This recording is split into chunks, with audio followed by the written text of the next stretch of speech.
क्या तुमने कभी ऐसा तोता देखा है जो बारिश बुला सकता था? एक घने जंगल में जहां दूर एक चमकती नदी बहती थी, वहां रहता था एक छोटा सा तोता। उसका नाम था मिट्ठू।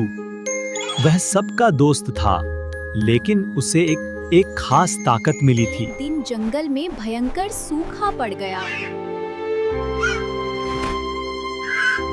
ओ बादल राजा, हमारे जंगल को पानी दो। तुम्हारा अनुरोध सुना गया है। अगर हम हिम्मत और दया से काम ले तो कोई भी मुश्किल बड़ी नहीं होती।